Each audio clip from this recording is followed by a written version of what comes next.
नमस्कार, आदाब, सत श्री अकाल। फ्रेंड्स, आज के एपिसोड में हम बात करने वाले हैं सिक्योरिटी सुपरवाइजर की ड्यूटीज़ क्या होती है, उसकी रोल एंड रिस्पॉन्सिबिलिटी क्या होती है और एक सिक्योरिटी सुपरवाइजर से इंटरव्यू में क्या क्या पूछा जा सकता है। उन सारे सवालों को आज हम डिस्कस करने वाले हैं। मेनली वो तीन ही सवाल हैं जो एक सिक्योरिटी सुपरवाइजर से इंटरव्यू में एक इंटरव्यूअर पूछता है।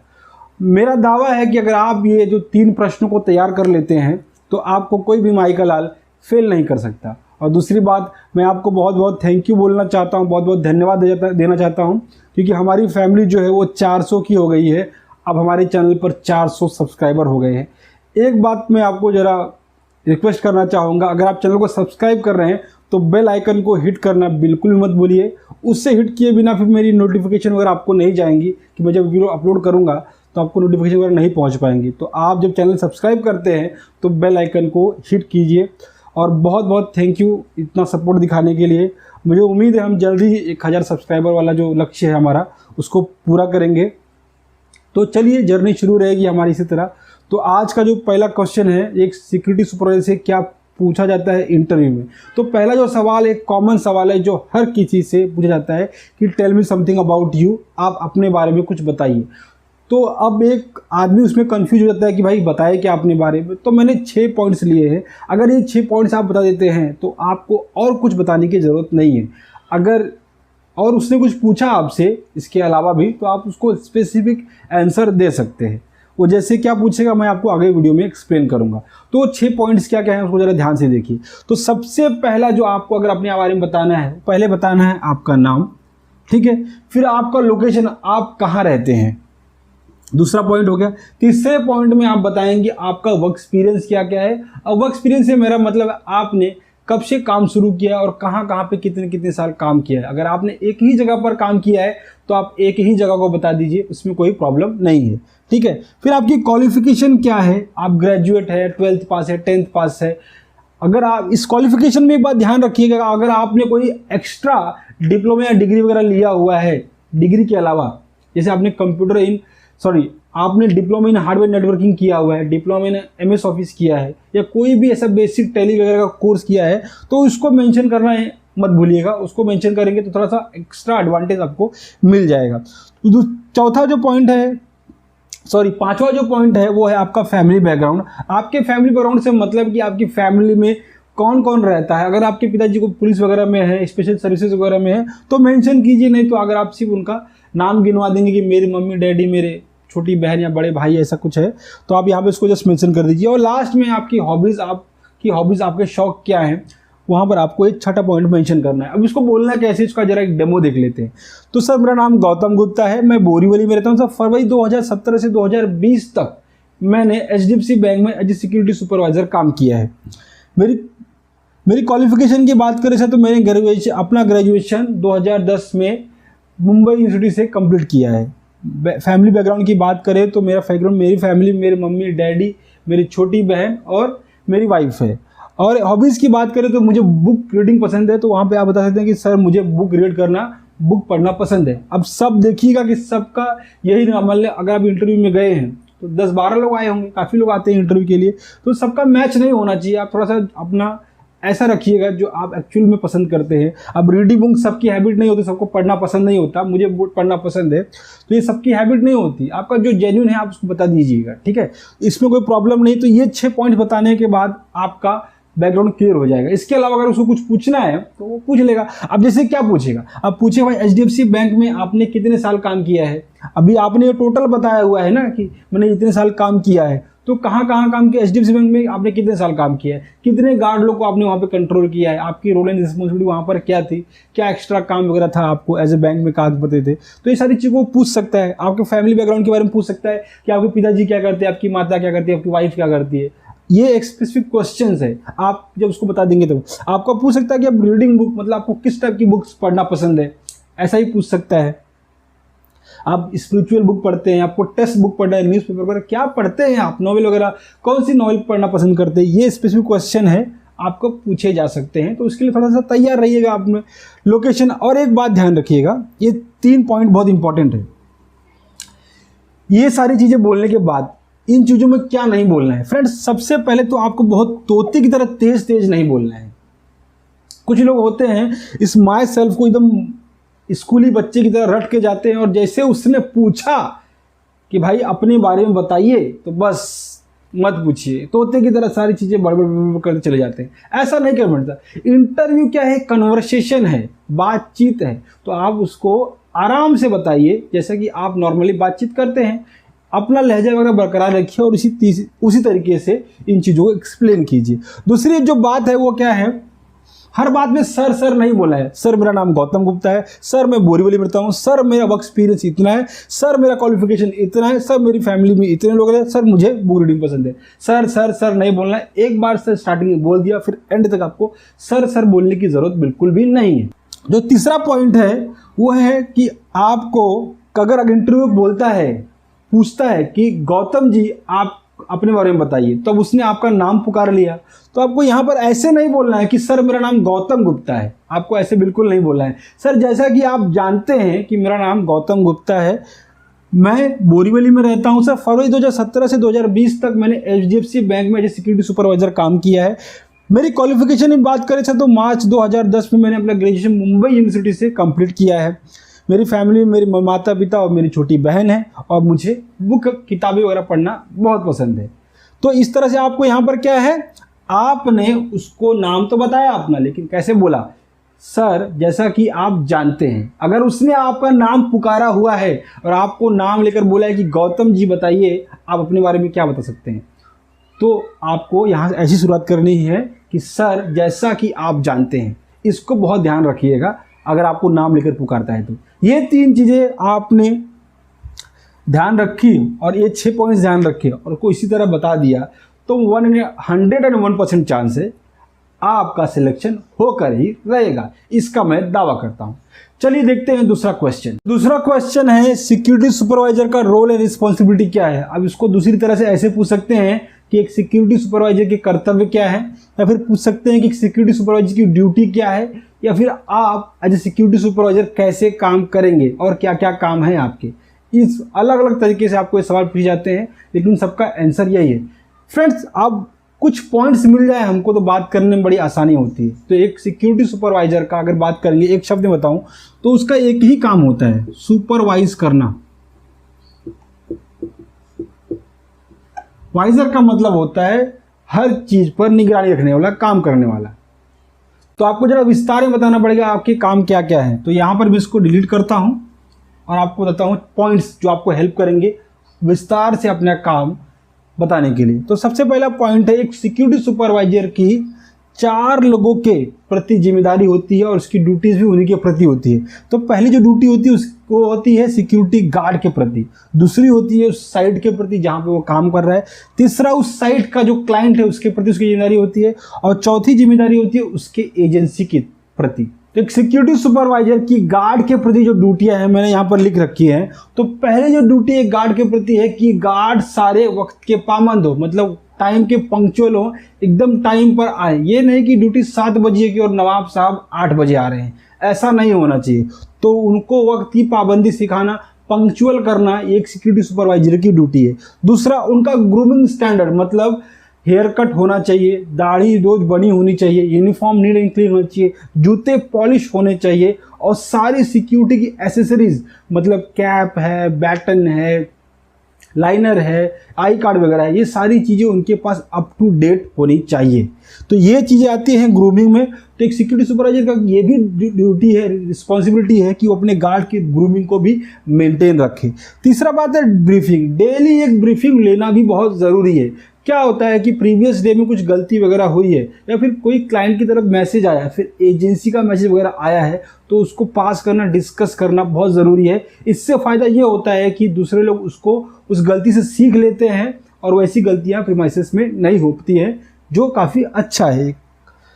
तीसरा है कि ये कोई अगर हमारे फैमिली में नया बंदा आ जाता है, कोई न्यू गार्ड या फिर न्यू सुपरवाइजर अगर आता है, तो उसको साइट के बारे में ब्रीफ करना, उसके पोस्ट वाइज जाकर वाली नॉलेज देनी कि आपको यहाँ पर ये काम करना है, विजिटर मैनेजमेंट ऐसे है, पार्किंग मैनेजमेंट ऐसे है, पर्सन कंट्रोल ऐसे है, व्हीकल मटेरियल वगैरह कंट्रोल, सब चीज़ें ऐसे ऐसे करनी है।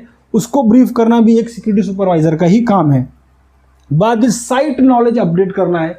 मान लीजिए अभी कोरोना काल में विजिटर मैनेजमेंट वगैरह काफ़ी चेंज हो चुका है, तो ये जो है साइट में क्या चीज़ें नई चीज़ें इंप्लीमेंट हुई हैं। तो जैसे थर्मल टेस्टिंग करना, थर्मल टेस्टिंग करें तो टेम्परेचर कितना होना चाहिए, फ़ारेनहाइट सेल्सियस वगैरह डिफरेंस वगैरह क्या है, अगर फ़ारेनहाइट में लेंगे तो कितना दिखना चाहिए, सेल्सियस में कितना दिखना चाहिए, ठीक है, पहले कौन सा स्टेप करना है, कैसे ग्रिड करना है, कैसी सारी चीज़ें उसको करनी है। तो ये साइट की नॉलेज है, मतलब कुछ अपग्रेडेशन वगैरह हुआ है तो उसके बारे में भी ब्रीफिंग में डिस्कस करके गार्ड को अपडेट देना। उसके बाद कोऑर्डिनेशन वगैरह बना के रखना। एक फ्रेंड्स क्या होता है, एक आप किसी भी जगह पर काम करेंगे तो आपको भिन्न भिन्न प्रदेश के लोग मिलेंगे, मतलब अलग अलग जगहों से लोग आए हुए लोग, अब बिहारी भैया, मतलब यूपी से आए हुए लोग, आपको साउथ से आए हुए लोग अगर मिलेंगे तो क्या होगा, कोऑर्डिनेशन बनाना बहुत ज़रूरी है इनके साथ। किसी को ऐसा लगना नहीं चाहिए कि भाई हमारी जब जाति भेद हो रहा है, वो सुपरवाइजर फला जाति का इसलिए फला जाति को सपोर्ट करता है, ये चीज़ें नहीं आनी चाहिए। एक लीडर को एक लीडर की तरह ही ट्रीट करना चाहिए, उसको सारे लोगों को साथ में लेकर चलना चाहिए। तो कोऑर्डिनेशन बना के रखना ये भी गार्ड के प्रति एक सिक्योरिटी सुपरवाइजर की ड्यूटी है, जो बहुत ज़रूरी है। अगर ये सामंजस्य, ये सारी ड्यूटी अगर करता है वो, तो बहुत अच्छी साइट चलेगी। तो एक गार्ड के प्रति इतनी ड्यूटियां हो गई एक सिक्योरिटी सुपरवाइजर की। आइए जानते हैं साइट के प्रति उसकी ड्यूटी क्या क्या है। तो आइए देखते हैं एक साइट के प्रति एक सिक्योरिटी सुपरवाइजर की क्या क्या ड्यूटी है। तो साइट और साइट के अंदर ये पॉइंट्स को बताना है। एक साइट, आप कोई भी साइट पे जाएंगे तो आपको वहां पे एक SOP मिलेगा। SOP का मतलब है नियम कानून कायदा, उसके हिसाब से ही आपको सारी चीजें करनी है। तो आपको पहले तो साइट का SOP जानना है, मतलब standard operating procedure, standard operating procedure इसका फुल फॉर्म है। तो इसको आपको बहुत जानना जरूरी है कि एक साइट में SOP क्या है। अब उसके हिसाब से आपको साइट ऑपरेट करनी है, साइट चलानी है। ये SOP आपको कौन क्लाइंट बना के देगा या ऑलरेडी रेडीमेड बनी हुई रहती है, ये सिस्टम है जिससे आपको वो साइट चलानी है। तो ऑपरेट करना है साइट को किसके हिसाब से, SOP के हिसाब से। ये एक सिक्योरिटी सुपरवाइजर की ड्यूटी है। दूसरा, साइट का पेट्रोलिंग करना है आपको, साइट में आपको गश्त लगानी है। 8 घंटे की ड्यूटी में आप देखेंगे तो आपको कम से कम 2 या 3 राउंड मारने हैं, और आपको वहाँ पर जो सिस्टम लगे हुए हैं, फिजिकल सिक्योरिटी, इलेक्ट्रॉनिक सिक्योरिटी में क्या क्या फॉल्ट है, कुछ कमियां हैं, उस सारी चीज़ों को आपको पेट्रोलिंग के दौरान निकालनी है। चौथी ड्यूटी है रिस्क असेसमेंट, ये पेट्रोलिंग का ही हिस्सा है। पेट्रोलिंग में क्या जब आप करेंगे तो आप क्या करते हैं, आप सारी चीज़ों को ध्यान से देखते हैं। जैसे बाउंड्री वॉल हो गया, कहीं बाउंड्री वगैरह टूटा तो नहीं है, कहीं की फेंसिंग खुली तो नहीं रह गई है, कोई इंपॉर्टेंट जो रात में जलने वाली लाइट है जिसकी वजह से वहाँ पर उजाला रहता है वो तो जल खराब नहीं हो गई है, ठीक है। उसके बाद आपका CCTV वगैरह का कोई, मतलब मान लीजिए उसका एक पर्टिकुलर एरिया ऑफ फोकस वो होना चाहिए वहाँ पे, लेकिन वो गलती से ऊपर की तरफ चला गया है, उसका फोकस गलत जगह वगैरह पे है, फायर डोर वगैरह कहीं खुला है या फिर डैमेज हो गया है, कोई एक्सेस कंट्रोल वगैरह काम नहीं कर रहा है, इन सारी चीज़ों की एक नोट बनाएंगे, उसी को बोलते हैं रिस्क असेसमेंट रिपोर्ट। ये सारी रिपोर्ट आपको बनानी है और आपका एक साइट के प्रति इतना काम होता है, आपको इस साइट के प्रति ये सारे काम आपको करने हैं। और ये सारी चीज़ें आपको ले जाकर सबमिट करनी है कहाँ पर, क्लाइंट के पास, कि सर ये चीज़ें हमारी साइट पर ये खामियां हैं और इन खामियों को हमें दूर करना चाहिए, ठीक है। ये आपका एक साइट के प्रति आपका ड्यूटी है। आइए जानते हैं क्लाइंट के प्रति आपकी क्या ड्यूटी है। तो एक क्लाइंट के प्रति एक सिक्योरिटी सुपरवाइजर की क्या ड्यूटी है, फिर रोल और रिस्पॉन्सिबिलिटी क्या है, या फिर इसको कर्तव्य कहें तो क्या है। तो एक क्लाइंट से आपका एक प्रोफेशनल रिलेशन होना चाहिए। अब प्रोफेशनल रिलेशन में इसलिए लिखा, मैं गुड रिलेशन भी लिख सकता था, लेकिन मैंने प्रोफेशनल रिलेशन जानबूझकर लिखा है। तो एक क्लाइंट से आप हमेशा एक प्रोफेशनल रिलेशन बना के रखें। कई बार क्या होता है, कुछ लोग क्लाइंट से एकदम ज़्यादा क्लोज हो जाते हैं और फिर उसका गलत तरीके से फ़ायदा उठाते हैं। अब क्या होता है, क्लाइंट जो होता है एक सिंपैथी की तरफ से गार्ड लोगों को तो देखता है, तो अब से एक मतलब हमदर्दी रखता है वो, ठीक है। तो लेकिन उसको लोग गलत तरीके से समझ जाते हैं और उससे एकदम टची होने लगते हैं, क्लोज होने लगते हैं। तो फ्रेंड्स वैसा नहीं है, वैसा नहीं होना है आपको। ये चीज़ें आपके लिए भी अच्छी नहीं है, आपकी साइट के लिए भी अच्छी नहीं है, और आपकी एजेंसी के लिए तो बिल्कुल भी अच्छी नहीं है। तो क्लाइंट से हमेशा एक हेल्थी रिलेशन बनाए रखे, प्रोफेशनल रिलेशन बनाए रखे, ज़्यादा क्लोज होने की कोशिश नहीं करे। हमारे सिक्योरिटी में एक कहावत है कि गधे के पीछे और क्लाइंट के आगे कभी नहीं घूमना चाहिए, कि क्लाइंट कब लात मार देगा इसका भी भरोसा नहीं है, और गधा कब लात मारेगा इसका भी भरोसा नहीं है। तो ज़्यादा क्लोज होने की कोशिश वगैरह मत कीजिए। अगर आपको क्लाइंट पसंद करता है तो भी आप एक डिस्टेंस मेंटेन रखिए। उनको ये महसूस कभी ना हो कि ये मेरे कंधे पे हाथ रख रहा है, मेरी बराबरी करने की कोशिश कर रहा है, ठीक है। तो आप एक सर्विस वहाँ प्रोवाइडर हैं तो एक सर्विस प्रोवाइडर की तरह ही काम करे। कस्टमर जो क्लाइंट का रिलेशन है उसको डिस्टेंस है उसको मेंटेन रखे, ज़्यादा क्लोज जाने की कोशिश बिल्कुल भी नहीं करे, जो अक्सर लोग कर ही देते हैं। तो ये गलती आपको नहीं करनी है। एक प्रोफेशनल रिलेशन बना के रखना एक सिक्योरिटी सुपरवाइजर की ड्यूटी है। दूसरा है गुड कोऑर्डिनेशन, क्लाइंट से एक अच्छा कोऑर्डिनेशन बना के रखना है। आपकी साइट वगैरह पे क्या चल रहा है, गार्ड की स्थिति वगैरह कैसी है, साइट की स्थिति कैसी है, कुछ नई बातें अगर आई हैं तो आपको एक अच्छा कोऑर्डिनेशन बनाएंगे तभी सारी चीज़ें आप उससे बोल सकते हैं और साझा कर सकते हैं, शेयर कर सकते हैं। तो एक कोऑर्डिनेशन से एक अच्छा कोऑर्डिनेशन तालमेल बनाकर रखना है। अगर क्लाइंट ने कुछ कहा है तो उसको इमीडिएट इम्प्लीमेंट करना है, उसको तुरंत ही वो चीज़ों को लागू करना है। कोऑर्डिनेशन में लैप वगैरह बिल्कुल नहीं होना चाहिए, कम्युनिकेशन गैप नहीं होना चाहिए कि उसने बोला है और हमने ध्यान ही नहीं दिया है, तो ये काम भी नहीं करना है। और डेली जो आपका जो रिपोर्ट है एक साइट का, गार्ड का, वो सारी चीज़ें आपको डेली की डेली एक क्लाइंट के पास सबमिट करनी है। अब ये रिटर्न भी हो सकता है, ये ओरल भी हो सकता है, या फिर इसको मेल पर भी सबमिट कर सकते हैं। जैसे अब रिपोर्ट में क्या सबमिट करके गार्ड का स्ट्रेंथ आज का क्या था, ठीक है, किसको कहाँ कहाँ पे ड्यूटी वगैरह मिली हुई थी, ये सारी चीज़ें आप सबमिट कर सकते हैं। आज के दिन में जो चैलेंज वगैरह थे उसको हम वहाँ पर मेंशन कर सकते हैं। जो गलतियाँ हुई हमसे वो सारी चीज़ें आप यहाँ मेंशन कर सकते हैं, ठीक है। जो चैलेंजेस वगैरह आए हैं, कोई स्पेशल गेस्ट वगैरह आए थे, पार्किंग में कितनी गाड़ियाँ थी, कितनी गाड़ियाँ नहीं थी, कितनी गाड़ी, कौन सी गाड़ी कब आउट हुई, ये सब का रिपोर्ट वगैरह तैयार होता है। उसको डेली मेल वगैरह भी करना पड़ता है। तो ये सारी डेली रिपोर्ट वगैरह भी आपको सबमिट करना एक सिक्योरिटी सुपरवाइजर का ही काम है। तो एक क्लाइंट के प्रति आपकी ये ड्यूटीज है। आइए जानते हैं एक एजेंसी के प्रति आपकी क्या ड्यूटी बनती है। एक एजेंसी के प्रति आपकी क्या जिम्मेदारी है एज ए सिक्योरिटी सुपरवाइजर, तो उसको जरा ध्यान से किए। सबमिट रिपोर्ट क्लाइंट रिव्यू, आपको डेली आपके प्रीमाइसेस में क्या हो रहा है, ये सारी जो चीज़ें हैं आपके एजेंसी में। अब एजेंसी में मतलब डायरेक्ट जीएम या फिर एजीएम को नहीं, आपका जो एरिया ऑफिसर है या फिर जिसको एरिया मैनेजर भी बोलते हैं उसके पास सबमिट करनी है। अब गार्ड, कोई एक इनडिसिप्लिन गार्ड है, आपकी बात वगैरह नहीं मान रहा है और वो लाइन क्रॉस कर रहा है अपनी, तो ये चीज़ें आप कहाँ बताओगे, आप बताओगे अपने एरिया ऑफिसर को। साइट पर कोई दुर्घटना वगैरह हो गई तो इसको इमीडिएटली आपके एरिया ऑफिसर को बताना है आपको। क्लाइंट ने कोई बैड रिव्यू वगैरह दिया है तो ये आपको बताना है कहाँ, आपके एरिया ऑफिसर को। तो ये सारी गार्ड की, साइट की, क्लाइंट की जितनी भी रिव्यू वगैरह है, जितने अच्छे बुरे कमेंट्स वगैरह है, आपको सारे आपने रिपोर्ट करना है एरिया ऑफिसर को। अब इसके ऊपर का जो पोस्ट होता है ये ऑपरेशन मैनेजर को, लेकिन आपको वहां पर नहीं जा रहा है। आपको as a security supervisor area officer ही तक रहना है। एरिया ऑफिसर का काम है वो अपने ऑपरेशन मैनेजर या फिर उसकी जो फर्दर सिक्योरिटी टीम है उसको रिपोर्ट करेगा। आप कभी डायरेक्टली अपने सीनियर को क्रॉस करने की कोशिश बिल्कुल मत कीजिए। आपका जो कोऑर्डिनेशन है एरिया ऑफिसर से ही होना चाहिए। अब क्या होता है, कई जो सिक्योरिटी सुपरवाइजर है, गार्ड भी है, वो क्लाइंट से एक अच्छा रिलेशन बनाते हैं। मान लीजिए उनका जाति वाला है तो उनको सपोर्ट कर रहा है क्लाइंट, ठीक है। तब वो क्या करते हैं कि क्लाइंट के कंधे पे रखकर ये अपने एरिया ऑफिसर को ही टारगेट करने लगते हैं, अपने ऑपरेशन में जो अपनी एजेंसी को ही टारगेट करने लगते हैं। तो ये बहुत बुरी चीज़ है, ऐसा नहीं होना चाहिए। आप किसी साइट पर जो काम कर रहे हैं उस एजेंसी के थ्रू कर रहे हैं। एक बात याद रखिए, आप वहाँ परमानेंट जॉब नहीं कर रहे हैं, टेम्परेरी काम कर रहे हैं कुछ साल के लिए। अब वो साल 1 साल हो सकता है, 2 साल या फिर 3 साल हो सकता है, उसके बाद तो आपको हटना ही है। तो आप कभी भी अपनी एजेंसी के प्रति वफादार रहिए, अपने एरिया ऑफिसर के जो उनके लिए रिस्पेक्ट दिखाइए, उनके लिए डिसिप्लिन रखिए। ऐसा नहीं, उनको कभी भी ऐसा कोई व्यवहार नहीं करना चाहिए जिससे उनको लगे कि भाई ये इनडिसिप्लिन है, ये ओवर जा रहा है, भैया ये तो मतलब हाथ से निकल गया है। तो ये चीज़ें नहीं होगी। क्लाइंट से भी ज़्यादा क्लोज ना होइए, प्रोफेशनल रिलेशन बना के रखिए और अपनी एजेंसी का तो सम्मान हमेशा करिए।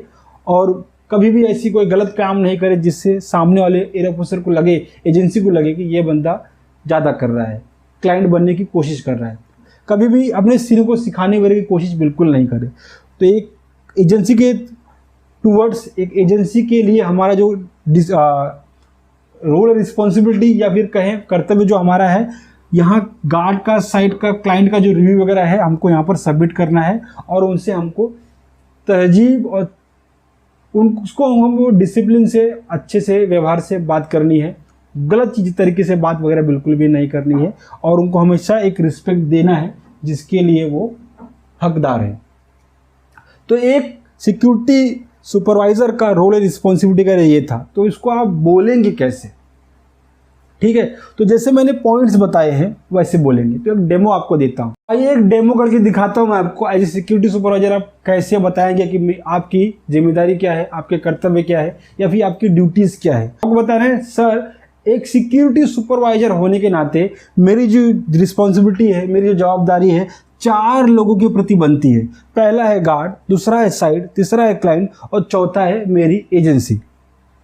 गार्ड के प्रति मेरी जिम्मेदारी कुछ इस तरह से है कि गार्ड पंक्चुअल रहे, टाइम का, वक्त का पाबंद रहे, समय पर ड्यूटी आए, ये मेरी जवाबदारी है, इसको मेंटेन रखना मेरा कर्तव्य है। Grooming standard up to mark होना चाहिए, मतलब जो भी स्टैंडर्ड तय किया गया है उसके हिसाब से गार्ड का ग्रूमिंग स्टैंडर्ड होना चाहिए। उसका हेयर कट कटा होना चाहिए, शेविंग डेली होना चाहिए, यूनिफॉर्म नीट एंड क्लीन होना चाहिए, जूते पॉलिश होने चाहिए, हाथ में कोई कला वगैरह बिल्कुल नहीं होना चाहिए, हाथ में कोई अंगूठी वगैरह भी नहीं होनी चाहिए इंगेजमेंट रिंग के अलावा। ठीक है, डेली सर में ब्रीफिंग लेना बहुत ज़रूरी है, ताकि हम उस ब्रीफिंग में प्रीवियस डे जो गलतियां वगैरह हुई उसको डिस्कस करते और आगे से ऐसी गलती किसी से ना हो उसको भी हम मेक श्योर करें। और उसके बाद हम एक नया गार्ड जब आता है तो उसको अपने पूरा जो प्रीमाइसेस से घुमाएंगे, पोस्ट वाइज सारी ड्यूटी वगैरह बताएंगे, सारे सिस्टम्स को, फिजिकल सिक्योरिटी, इलेक्ट्रॉनिक सिक्योरिटी को समझाना भी एक सिक्योरिटी सुपरवाइजर का काम है। साइट के प्रति मेरा जिम्मेदारी ये है कि मैं SOP मतलब स्टैंडर्ड ऑपरेटिंग प्रोसीजर के हिसाब से सारी चीज़ें वहाँ तालमेल हो रही हैं, काम हो नहीं रहा है, काम जो हो रहा है कि नहीं हो रहा है, इस चीज़ को देखना मेरा एक काम है। आपके क्लाइंट से प्रति मेरी जिम्मेदारी ये है कि गार्ड की साइट की जितनी भी इंफॉर्मेशन वगैरह है, रिपोर्ट है, मैं आपके पास सबमिट करूंगा और आपसे अच्छा रिलेशन बनाए रखना, एक प्रोफेशनल रिलेशन बनाए रखना भी मेरी जिम्मेदारी है। एजेंसी के प्रति मेरी जिम्मेदारी ये है कि मैं गार्ड, साइट और क्लाइंट रिव्यू, मतलब आपका भी जो भी कमेंट्स वगैरह है, मैं अपनी एजेंसी में पास करूं, जिससे हम अपनी सर्विस को और बेहतर कर सके। तो एक सिक्योरिटी सुपरवाइजर होने के नाते ये मेरी जिम्मेदारियां हैं। तो इतना जब वो सुन लेगा ना तो बोलेगा बस कर पगले, रुलाएगा क्या। अब जो तीसरा क्वेश्चन है वो जनरल क्वेश्चन है, उससे आपका क्या IQ चेक करेगा, मतलब आप कितने इंटेलिजेंट है, आपको अपने फील्ड के बारे में कितनी नॉलेज है, इन चीज़ों को चेक किया जाएगा। यहाँ पर आपको फायर से रिलेटेड, मतलब फायर की जानकारी पूछी जाएगी, प्रोजेक्टर मैनेजमेंट क्या होता है, एक्सरे मशीन वगैरह के बारे में जानते कि नहीं, फायर स्प्रिंकलर क्या होता है, पाइप में कितना प्रेशर होता है, होज क्या है, होज रील क्या है, ये सारे क्वेश्चन आपको पूछे जाएंगे। तो इसके लिए मैंने अलग से एक वीडियो बना के रखा हुआ है, उसका जो लिंक है मैं डिस्क्रिप्शन में दे दूंगा। तो ये वीडियो प्लस वो वीडियो आप देख लेंगे तो मैं आपको दावा करता हूं कि आपको कोई भी फेल नहीं कर पाएगा और आप बहुत आसानी से इंटरव्यू क्रैक कर जाएंगे और आप as a security supervisor select हो जाएंगे। तो आज के लिए इतना ही, मिलते हैं किसी नेक्स्ट वीडियो में, तब तक के लिए जय हिंद। और एक बार जाते जाते आपका बहुत बहुत थैंक यू हमारे साथ जुड़ने के लिए। एक निवेदन, एक रिक्वेस्ट आपसे, जब भी आप चैनल सब्सक्राइब करें तो बेल आइकन को हिट करना बिल्कुल भी नहीं भूलें। और अच्छी चीज़ें हैं आपके अगल बगल में, अगर किसी को इसकी ज़रूरत है तो लिंक को जरूर शेयर करें। अच्छी चीज़ें शेयर करेंगे तो आपको भी अच्छा लगेगा। मिलते हैं नेक्स्ट वीडियो में, तब तक के लिए जय हिंद।